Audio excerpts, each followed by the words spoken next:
Hi hello नमस्कार मैत्रिणींनो, मी अनिता आपल्या आणखी एका नवीन व्हिडिओमध्ये मनापासून स्वागत करते। तर आज आपण तांदळापासून हार कसे बनवायचे ते मी आज तुम्हाला दाखवणार आहे। तर आपण रोज देवांना फुले वाहतो, तर एखाद्या दिवशी आपल्याकडे जर फुले नसतील तर आपण तांदळाचे किंवा अक्षतांचे हार देवाला वाहू शकतो। असा एक मी हा हार बनवलेला आहे, बघा किती सुंदर दिसतोय हा हार। तर अशाच प्रकारे आणखी वेगवेगळे कलर वापरून आपण वेगवेगळे हार बनवू शकतो। तर ते आपण पुढे आता बघूया। तुम्ही बघू शकता इथे मी तांदळांना वेगवेगळे कलर दिलेले आहे, लाल, केशरी, हिरवा आणि पांढरा तांदूळ घेतलेला आहे। तर आता हे हार कसे बनवायचे याची प्रोसेस आपण बघूया। तर यासाठी एक दोरा घेतलेला आहे, एक रिकामा बॉक्स किंवा तुम्ही बाउल पण घेऊ शकता आणि तुम्हाला ज्या कलरमध्ये बनवायचं आहे त्या कलरचे तुम्ही तांदूळ घेऊ शकता। इथे मी लाल आणि पांढऱ्या रंगाचे तांदूळ घेतलेले आहेत। त्यानंतर बॉक्सला दोरा असा गुंडाळायचा आहे की तो बॉक्सच्या खालून दोनदा घेऊन त्याला गाठ मारायची आहे। बघा अशा रीतीने मी इथे गाठ मारलेली आहे आणि ही गाठ अशी घट्ट असली पाहिजे। तुम्ही अशा पद्धतीने गाठ मारू शकता की तो दोरा तिथे घट्ट बसला पाहिजे, गाठ ही सैल नसली पाहिजे। इथे मला थोडासा दोरा सैल वाटत होता म्हणून मी अजून एक गाठ मारून त्याला घेतलेली आहे आणि तो दोरा घट्ट असं बांधलेला आहे। बघा आता मी इथे धागा असा गाठ मारून पॅक करून घेते, म्हणजे तो हलणार नाही। आता बघा कसं घट्ट गाठ झाली आहे।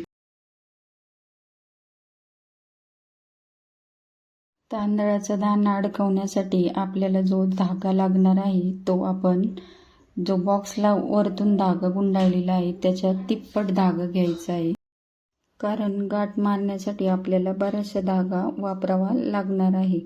तर आता एक एक दाणा घेऊन तो या बॉक्सला गुंडाळलेल्या दोन धाग्यांच्या मध्ये ठेवायचा आहे व तिसऱ्या दोऱ्याने त्याला पॅक करून घ्यायचा आहे।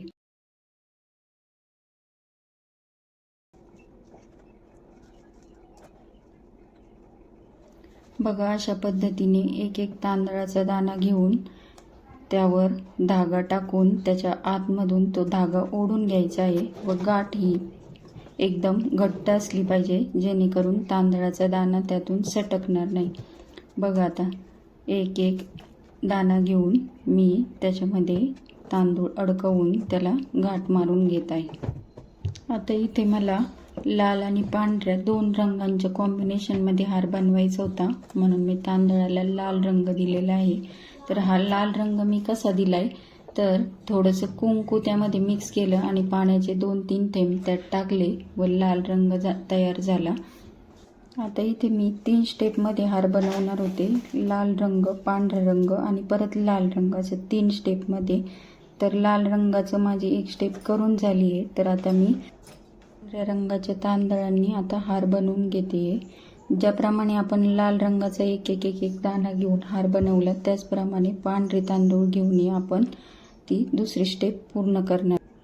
आता तुम्हाला प्रश्न पडला असेल की या तांदळांना कलर कसा करायचा, तर अगदी घरच्या साहित्यामध्ये आपण हे करू शकतो। तर आता बघा मी जे तुम्हाला पहिले तांदूळ दाखवले होते त्यामध्ये हिरवा कलर, केशरी कलर होते, जो आपल्या घरामध्ये खायचा कलर असतो ना, आपण फूड कलर वापरतो, त्याच कलरने मी हे तांदळांना कलर देऊन घेतला होता आणि या लाल तांदळांना कुंकवाचा कलर दिलेला आहे। हा हार बनवताना आपण जो तांदूळ वापरला आहे तो बासमती तांदूळ आहे, कारण बाकीचे तांदूळ हे छोटे छोटे असतात आणि बासमती तांदळाचा दाणा हा मोठा असतो, तो धाग्यामध्ये चांगल्या प्रकारे बसतो।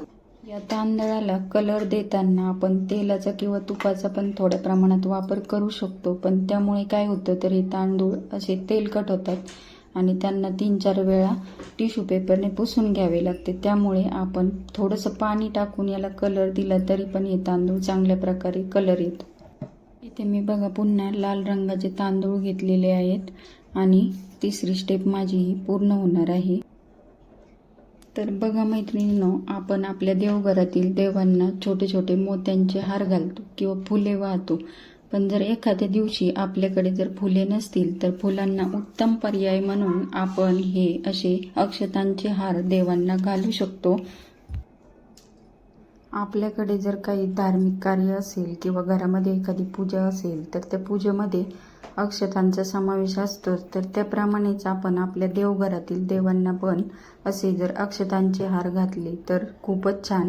आणि हे हार घातल्यामुळे देव बघा किती सुंदर दिसतील.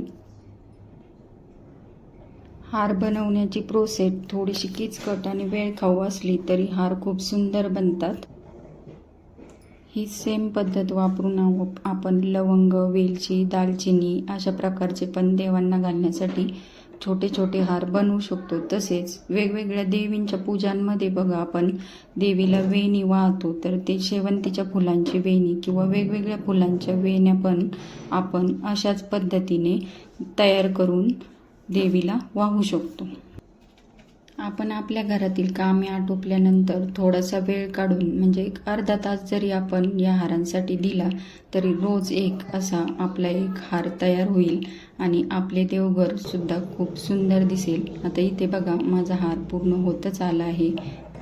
प्रत्येक स्त्रीला आपलं देवघर हे सजवायला नक्कीच आवडतं. तर मैत्रिणींनो, तुम्ही पण असा अक्षतांचा किंवा तांदळांचा हार एकदा नक्की ट्राय करून बघा आणि माझा हा हार तुम्हाला कसा वाटला ते मला नक्की सांगा. हार तयार झाल्यानंतर एक्स्ट्राचा जो दोरा आहे तो कट करून घ्यायचा व त्याला गाठ मारायची. आणि बघा किती सुंदर हार तयार झालेला आहे. मी 2 कलरमध्ये हा हार तयार केलेला आहे. तर तुम्हाला माझा हा व्हिडिओ आवडला असेल तर माझ्या व्हिडिओला लाईक करा, कमेंट करा आणि चॅनलवर नवीन असाल तर सबस्क्राईब करा.